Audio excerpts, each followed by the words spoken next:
Basically, when someone dies permanently, that little silver string, that little silver cord, it snaps, it breaks. And it breaks the bond, the connection with the human body and the soul. And that's when you move on. Some people have seen their silver cord, their silver string, while they're astral traveling. It's literally your spiritual umbilical cord, which is really cool. I was able to astral project within my household. I rise from my human body. I walk around the house. I'm going to a different room. Something's calling me to the closet. There was this blue glowing little portal inside the closet, and it was like drawing me in there. Like, I knew I could only see this when I was in astral form.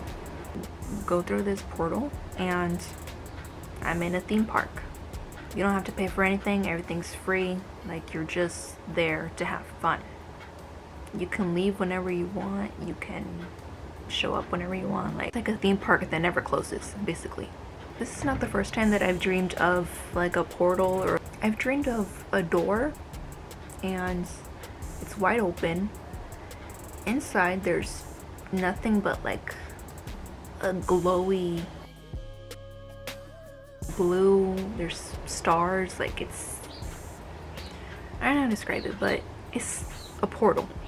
I remember looking at it from afar, like I didn't go through it, but I could feel and I knew if you go through that portal, it could be something good or something bad. Because in the spiritual realm, there's good and bad. I should probably leave a warning. Those who have sleep paralysis, or if you astral travel, there's a risk that something bad could follow you back to your body. My last sleep paralysis, I remember I was astral projecting, and the night after that, I knew that something had followed me, because these entities, they can see that you're a living person. That moment when you're asleep and your soul is somewhere else, that leaves an empty vessel, right? If they know that your soul is not in your body, that's like leaving your car open for someone to rob it, in a way. That's the best way I can explain it. That's like leaving your car with the car keys and the door open and just getting out and going somewhere else. It's like an open door. It's an open door right here. And anything can come through and follow you. Demons, they know everything about you. You may not know them, but they know everything about you, your name, your history, everything. If they can detect that you're a good person or you have a good soul, they like that and they want to take advantage of that. So there's a possibility of getting possessed, which I was scared that almost happened to me. An entity had noticed me traveling and the opportunity to follow me back to where my body was. And the rest of that story is in my last sleep paralysis video, if you guys want to check that out. That's the aftermath. When you astral travel, you're opening the door. You're opening the door right here.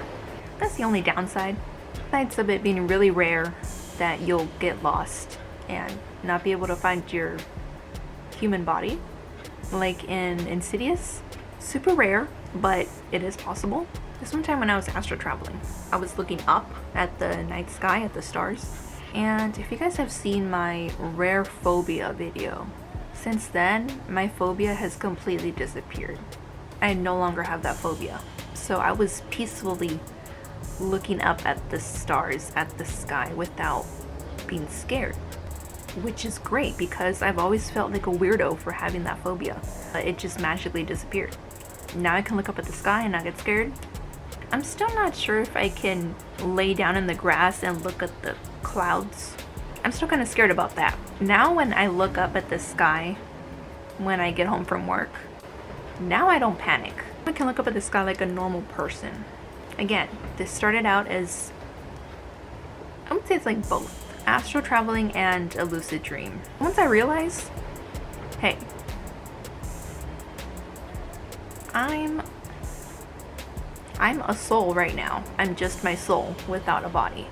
So hold on, let me have some fun. Once I realize I'm asleep, I start like pinching the moon and the stars. Like I shrink it and I zoom in and I make it bigger. Like it was so cool. I know I sound like a crackhead right now, but I was able to control the moon and the stars just by pinching it, enlarging it, shrinking it, whatever I wanted to do. If I wanted to move something in the sky, I was able to do it. Like, that's so powerful. I made more stars appear. I could hide a few stars. I was having fun. Okay. And then as I'm enjoying myself over here, I hear screaming. I don't see people. I see like a bunch of little lights, little orbs, like souls. There's a group of souls to my right, and they're kind of far away. These souls were scared of something. And that's when I notice. I look above them, and there's dark shadows hiding in the clouds. Now I know why they were screaming. Those shadows noticed that we were all souls out of our bodies, and I could feel like the energy change.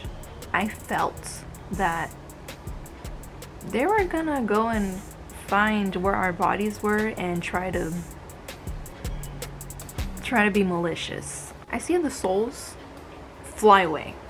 They must have woken up. So I'm like, you know what? I'm out too. I remember it was a full moon. It is so different when you can feel the energy and emotional change in the environment, in the spiritual environment. Like, you can feel everything. I flew back. I woke up. I'm back in my body. I forgot what it's called, but it looks like those shadow beings from Harry Potter. Looked exactly like those. Yeah, that. I noticed that they were watching us. Like, they were looking for a soul to pick out.